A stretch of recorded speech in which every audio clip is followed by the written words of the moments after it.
వందల ఏళ్ళని అరెస్ట్ చేస్తే నేను బీఆర్ఎస్ నాయకులం అందరం పోతే మీరందరూ కూడా బీఆర్ఎస్ యాక్టివిస్టులే, అందుకొరకు ఇవన్నీ బీఆర్ఎస్ సోషల్ మీడియానే మేము ఎట్లయినా చేస్తాం అని చెప్తున్నారు ఓపెన్గా పోలీసులు.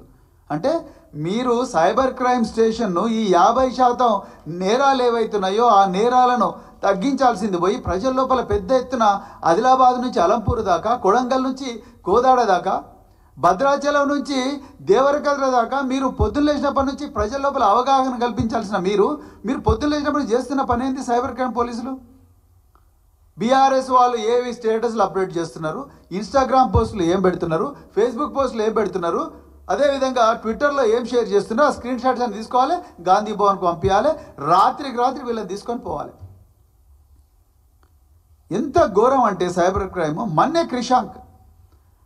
క్రిషాంక్ అనే ఒక సీనియర్ బీఆర్ఎస్ నాయకుడు, ఆయన రెగ్యులర్గా ఈ ప్రభుత్వంలో జరుగుతున్న అక్రమాలు ఏవైతే ఉన్నాయో అవి ఆధారాలతో సహా ముందర పెడుతుంటాడు. ఆయన ఉస్మానియా యూనివర్సిటీ వార్డెన్ ఇచ్చిన నోటీస్ను ఆయన పెడితే, ఆయన నోటీసు ఒరిజినల్ నోటీస్ ఆయన పెడితే దాన్ని ఫేక్ నోటీస్ అని చెప్పేసి ఆయనను ముందు పోలీసులు తీసుకుపోయి ఆయన సెల్ ఫోన్ గుంజుకుంటారు. 15 నిమిషాల ఎఫ్ఐఆర్ అయిపోతుంది. ఇంకొక 10 నిమిషాల ఎఫ్ఐఆర్ కాపీ మేజిస్ట్రేట్ దగ్గరికి పోతుంది. ఇంకొక 10 నిమిషాల మన్నే క్రిషాంక్ అరెస్ట్ అయిపోతాడు, జైలుకి పోతాడు. ఆయన బెయిల్ రావాలంటే మళ్ళీ పోలీసులు పోయి అపోజ్ చేస్తారు. ఇది పరిస్థితి తెలంగాణలో. గౌరవ డీజీపీ గారు జితేందర్ గారు ఈ విషయాలు ప్రజలకు చెప్పలేదు. మేము అదే చెప్తున్నాం. ఈ రాజకీయ కక్షలతో నడుస్తున్నది పోలీసింగ్ అన్న విషయం డీజీపీ గారు చెప్పలేదు. మేము నిస్సహాయం, అంతా ముఖ్యమంత్రి నడిపిస్తున్నాడు, ఇంక నుంచి బీఆర్ఎస్ నాయకులను టార్గెట్ చేయమని చెప్తున్నాడు అనే విషయం డీజీపీ గారు నిన్న ప్రజలకు చెప్పకుండా దాచిండ్రనే బాధతోనే మేము ఇవాళ తెలంగాణ ప్రజలకు ఈ వాస్తవం చెప్తున్నాం.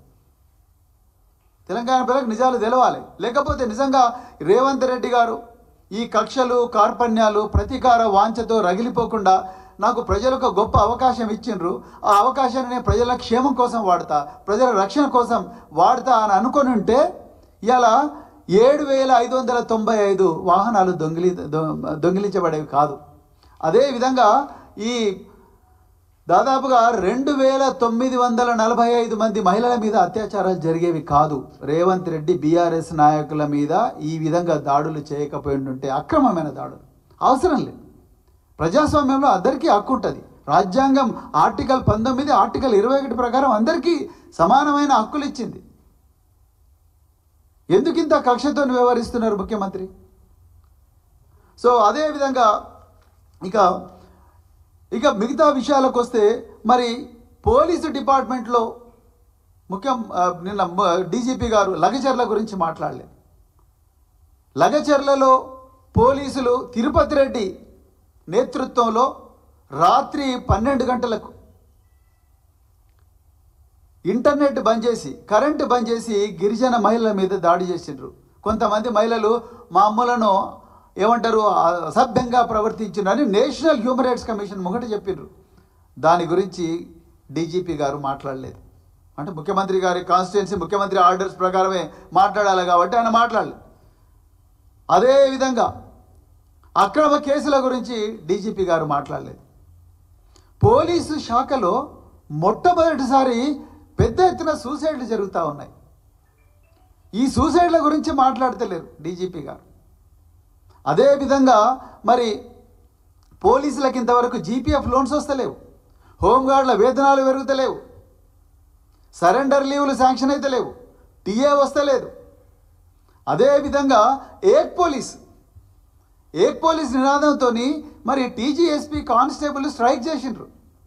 దాని గురించి కూడా మరి డీజీపీ గారు తెలంగాణ ప్రజలకు ఏం చెప్పలేదు. మొట్టమొదటిసారి తెలంగాణలో ఎప్పుడు కూడా యూనిఫామ్ వేసుకున్న కానిస్టేబుల్ రాలేదు. మేము సపోర్ట్ చేయం. యూనిఫామ్ వేసుకున్న వాళ్ళు ఎవరు కూడా స్ట్రైక్ చేయాలి అని మేము సపోర్ట్ చేయడం లేదు. ఈ రాష్ట్రం సుభిక్షంగా ఉండాలి, సురక్షితంగా ఉండాలని మేము కూడా కోరుకుంటాం. కానీ అసలు వాళ్ళు స్ట్రైక్ చేయాల్సిన పరిస్థితి ఎందుకు వచ్చింది? ముఖ్యమంత్రి ఖుద్దు అన్నాడు కదా, ఏక్ పోలీస్ మీకు కావాలి, ఎన్ని రోజులని ఇట్లనే అడవులలో పనిచేస్తారని ఆయన అన్నాడు కదా, ఎన్ని రోజులు కుటుంబాలకు దూరంగా ఉంటారని ఆయన అన్నాడు కదా. మరి ఆ పోలీసు సమస్య గురించి ఎందుకు మరి మాట్లాడలేదు డీజీపీ గారు నిన్న? అదేవిధంగా మిగతా ఏవైతే పోలీస్ హౌసింగ్ గురించి వాటి గురించి కూడా మాట్లాడలేదు. పోలీసుల్లో ఉన్న సూసైడ్ల గురించి మాట్లాడలేదు. హోంగార్డుల జీతాల గురించి మాట్లాడలేదు. హోంగార్డులకు రకరకాల ఇవి ప్రామిసులు చేసిండ్రు, వాళ్ళ జీతం పెంచుదని ప్రామిస్ చేసిండ్రు. వాటి గురించి కూడా మాట్లాడలేదు. జీపీఎఫ్ లోన్ల గురించి మాట్లాడలేదు. మేమేమంటున్నామంటే ఈ వాస్తవాలు తెలంగాణ ప్రజలకు చెప్పడం లేదు.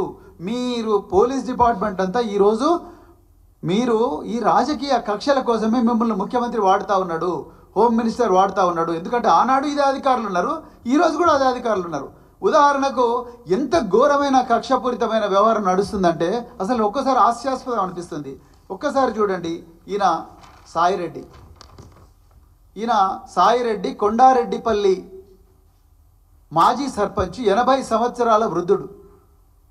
ఈయన గత నెలలో ఆత్మహత్య చేసుకున్నాడు సాయిరెడ్డి. ఇలా కొండారెడ్డిపల్లి ఎట్లయిపోయిందంటే ఒక మృత్యుకోరంగా, అంటే ఏమంటారు, ఒక విముక్తి ప్రాంతంగా మారింది. ఒక హైతీ లాగానో లేకపోతే ఒక గ్వాటమాలా లాగానో మారింది. ఎవరు పోయినా వాళ్ళని తనుడే, లేకపోతే పోలీస్ కేసులు పెట్టుడే.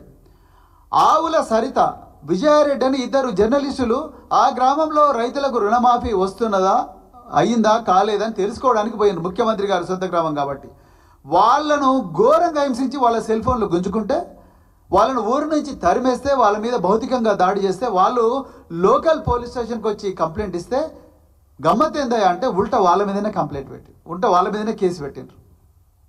అంటే మీరు అర్థం చేసుకోండి. ఈయన రేవంత్ రెడ్డి సోదరులే నా మరణానికి కారకులు అని చెప్పి ఒక సూసైడ్ నోట్ రాసిండండి. ఆయన ఒక మృతుడు చనిపోయే ముందు చక్కగా స్వదస్తురితోని సూసైడ్ నోట్ రాసి దాన్ని చాలా క్లియర్గా మరి చెప్పడం జరిగింది. సీఎం రేవంత్ రెడ్డి బ్రదర్స్ నా మీద పార్టీల మీద నింద మోపి నా ఇంటి దారికి అడ్డంగా గోడ నిర్మించుటకు పూనినారు అని చెప్పి చాలా క్లియర్గా రాసింది. Abetment of suicide crime. ఎందుకు దీని మీద మరి డీజీపీ గారు మాట్లాడలేదు? నేను పొద్దున ఒక ఉన్నతాధికారితో మాట్లాడినా, ఏమయ్యా మరి ఇది అయింది కదా, మరి సాయిరెడ్డి కేసులో రేవంత్ రెడ్డి బ్రదర్స్ను ఎందుకు నిందితులుగా చేర్చడం లేదంటే, మేము ఫోరెన్సిక్ ల్యాబొరేటరీకి పంపించినాం సార్, ఈ రైటింగ్ సాయిరెడ్డిదో కాదో తెలుసుకుందామని. ఫోర్జరీ కేసుకి ఎట్లా నాకు చాలా టైం పడుతుంది కదా సార్ అంటారు. మరి నేను అడుగుతున్నా, మన్నె క్రిషాంక్ విషయంలో ఎందుకు 15 నిమిషాల్లోనే కథమైంది ఫోర్జరీ? మన్నె క్రిషాంక్ విషయంలోనేమో 15 నిమిషాల్లోనే ఇది ఫేక్ రిపోర్ట్ అని తెలుసుకున్న వాళ్ళు మీరు అని మీరు అంటున్నారు. మేము కాదంటున్నాము, మీరు అవునంటున్నారు. ఈ సాయిరెడ్డి ఆత్మహత్య విషయంలో ఎందుకు మీరు మరి ఇంత టైం చేస్తున్నారు? ఎందుకు నిలబడుతుంది ఆ సాయిరెడ్డి రైటింగ్ సాయిరెడ్డిదా కాదనేది? ముఖ్యమంత్రి సోదరుడే దీంట్లో నిందితుడు కదా. మరి 2 నిమిషాలు చేసి ముఖ్యమంత్రి నిజంగా కొంచెం ఏమంటారు, ఆయనకు ఈ ఓపెన్ మైండెడ్నెస్ ఉంటే ఆయన చూడయ్యా మా బ్రదర్స్ మీదనే ఇలా వచ్చింది, ఆరోపణ వచ్చింది, అందుకొరకు అర్జెంటుగా పంపించి కనుక్కోండి అసలు ఈ మా బ్రదర్స్ ఉన్నారా లేదా అని ముఖ్యమంత్రి చెప్పొచ్చు కదా పోలీసు వాళ్ళకు. ఎందుకు చెప్తలేడు?